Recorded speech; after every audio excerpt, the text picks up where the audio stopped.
Israel Hamas को खत्म करने के नाम पर कई देशों पर अब तक हमला कर चुका है। यहाँ तक कि हमास को खत्म करने के चक्कर में इसराइल ने गाजा को कब्रिस्तान में तब्दील कर दिया है। और तो और हाल ही में इसराइल ने कतर की राजधानी दोहा पर जो हमला किया, उसे लेकर भी सिर्फ नेतन्याहू की तरफ से यही कहा गया कि यह हमला हमास को खत्म करने के लिए किया गया था। लेकिन इन हमलों को लेकर इजरायली पीएम नेतन्याहू अपने ही देश में अब घिरते नजर आ रहे हैं। दरअसल हमास की कैद में मौजूद बंधकों के 3 परिवारों ने यरूशलेम में इजरायली प्रधानमंत्री बेंजामिन नेतन्याहू के सरकारी आवास के बाहर प्रदर्शन किया। इन्होंने पीएम आवास के सामने डेरा डाला और गाजा सिटी पर इजरायली सेना की कार्रवाई का विरोध भी किया। इन लोगों का मानना है कि इजरायली हमलों की वजह से हमास की कैद में मौजूद लोगों की जान जा सकती है, उनकी जान को खतरा हो सकता है। प्रदर्शन करने वालों में गाजा में बंधक बनाए गए 48 लोगों के रिश्तेदार भी शामिल हैं। प्रदर्शनकारियों को पुलिस ने पीएम आवास के सामने टेंट लगाने की इजाजत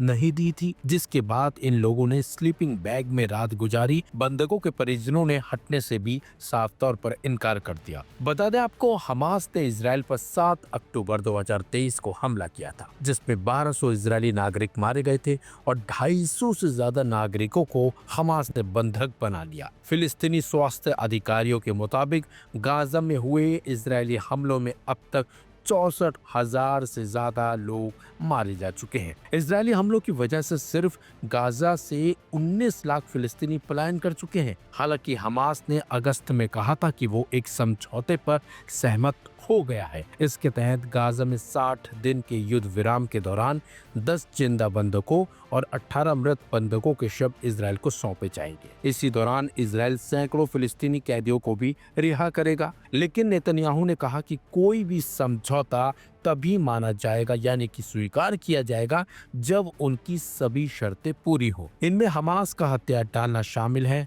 हालांकि 1 महीने बाद भी बंधकों की रिहाई नहीं हो पाई है, जिसकी वजह से बंधकों के परिजन काफी परेशान और टेंशन में हैं। लेकिन जिस तरह से इजराइल दुश्मन देशों पर हमले कर रहा है, हमास को खत्म करने के नाम पर निहत्थे लोगों की जान ले रहा है, उससे बंधकों के परिजन काफी डरे और सहमे हुए हैं। परिजनों को डर सता रहा है कि कहीं इजरायली हमलों के चक्कर में हमास बंधक बनाए लोगों को मार ना दे। इसी वजह से ये लोग नेतन्याहू से युद्ध खत्म करने की अपील कर रहे हैं। लेकिन नेतन्याहू भी अपनी बात पर अड़े हुए हैं और वो लगातार हमास को खत्म करने के नाम पर सिर्फ और सिर्फ निहत्थे लोगों पर हमले कर रहे हैं, उनकी जान ले रहे हैं और दूसरे देशों पर लगातार मिसाइलें और ड्रोन दाग रहे हैं, जिसकी वजह से इजराइल पर भी दुश्मन देशों ने हमले करने शुरू कर दिए हैं, जिससे दोनों ही तरफ काफी नुकसान हो रहा है। लेकिन बंधकों के परिजनों को अपनों की फिक्र हो रही है कि वो कब उनके पास वापस लौटेंगे।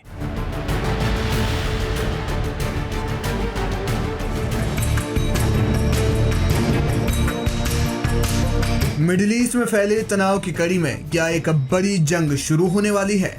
क्या पूरे इलाके में फिर से अशांति फैलने वाली है? क्या कतर पर हमले के बाद इजराइल किसी और देश को निशाना बनाने वाला है? ये सवाल इसलिए उठ रहे हैं क्योंकि हाल ही में कतर पर हवाई हमला करने के बाद इजराइल ने एक बार फिर से पश्चिमी एशिया के देशों को बड़ी चेतावनी दी है। इजराइल ने कतर को हमास को आश्रय और वित्तीय सहायता देने के लिए कटघरे में खड़ा करते हुए कहा कि ऐसी संप्रभुता का कोई मतलब नहीं जो आतंकवाद को बढ़ावा दे। दरअसल अमेरिकी विदेश सचिव मार्को रूबियो के इजराइल दौरे के बीच प्रधानमंत्री बेंजामिन नेतन्याहू ने मार्को रूबियो के साथ एक संयुक्त प्रेस कॉन्फ्रेंस की, जिसमें उन्होंने अपने आगे के लक्ष्य को साफ कर दिया। उन्होंने हमास को लेकर कुछ बड़ी बातें कही। नेतन्याहू ने कतर पर की गई कार्रवाई को पूर्ण रूप से इजराइल का स्वतंत्र निर्णय बताया। उन्होंने आगे कहा कि हमला असफल नहीं था। इसका उद्देश्य आतंकवादियों को एक स्पष्ट संदेश देना था कि तुम भाग सकते हो लेकिन छिप नहीं सकते और हम तुम्हें पालेंगे। उन्होंने आगे कहा कि अगर आतंकवादी छूट पाते रहेंगे तो वे फिर से ऐसा ही करेंगे। नेतन्याहू ने कतर और अन्य देशों को चेतावनी देते हुए कहा कि या तो आतंकवादियों को निष्कासित कर दो या फिर उन्हें न्याय के कटघरे में लाओ, क्योंकि अगर तुम नहीं करोगे तो हम करेंगे। उन्होंने हमले की पूर्ण जिम्मेदारी लेते हुए इसे आतंकवाद के खिलाफ आवश्यक कार्रवाई बताया। जब पत्रकारों ने उनसे पूछा कि क्या अमेरिका को कतर पर की जाने वाली स्ट्राइक के बारे में पता था, तो नेतन्याहू ने साफ इनकार करते हुए इसे उनका स्वतंत्र निर्णय बताया। अमेरिकी विदेश सचिव मार्को रूबियो ने इस दौरान हमास को क्रूर आतंकवादी करार देते हुए कहा कि गजा युद्ध को समाप्त करने का कोई समझौता संभव नहीं होगा, क्योंकि ऐसे क्रूर आतंकवादी हथियार डालने पर सहमत नहीं होते। रूबियो ने फिलिस्तीनी राज्य को मान्यता देने के प्रयासों की आलोचना की और कहा कि इससे हमास को मजबूती मिलती है। उन्होंने इजराइल को अमेरिका का सबसे मजबूत सहयोगी बताते हुए कहा कि गजा युद्ध में अमेरिका इजराइल का सबसे मजबूत सहयोगी बनकर खड़ा था और ऐसे ही खड़ा रहेगा। खास बात यह है कि नेतन्याहू और रूबियो ने यह बयान ऐसे समय पर दिया जब कतर की राजधानी दोहा में पहले ही अरब इस्लामिक सम्मेलन हुआ। इस दौरान मुस्लिम देशों ने इजरायली हमलों की निंदा की। कतर के प्रधानमंत्री शेख तमीम बिन हमद अल थानी ने नेतन्याहू पर बंधक सौदे की वार्ता को बाधित करने का आरोप लगाया। उन्होंने कहा कि नेतन्याहू अरब क्षेत्र को इजरायली प्रभाव क्षेत्र में बदलने का सपना देख रहे हैं, जो एक खतरनाक भ्रम है। उन्होंने इजरायली हमले को कायराना और विश्वासघाती करार दिया। उन्होंने कहा कि हमास नेता अमेरिकी युद्ध विराम प्रस्ताव पर विचार करने के लिए बुलाए गए थे और हमला मध्यस्थता की प्रक्रिया पर सीधा प्रहार था। अमीर ने जोर दिया कि इजराइल की कार्रवाइयां क्षेत्रीय स्थिरता को खतरे में डाल रही हैं और नॉर्मलाइजेशन के प्रयासों को बाधित कर रही हैं। प्रधानमंत्री शेख मोहम्मद ने सम्मेलन से पहले रविवार को आयोजित तैयारी बैठक में कहा कि समय है कि अंतर्राष्ट्रीय समुदाय दोहरी मानकों को छोड़ दे और इजराइल को उसके सभी अपराधों के लिए सजा दे। उन्होंने हमले को क्रूर इजरायली हमला बताया और कहा कि इजराइल का विनाशकारी युद्ध गजा में सफल नहीं होगा। कुल मिलाकर दोनों ओर गर्मागर्मी है।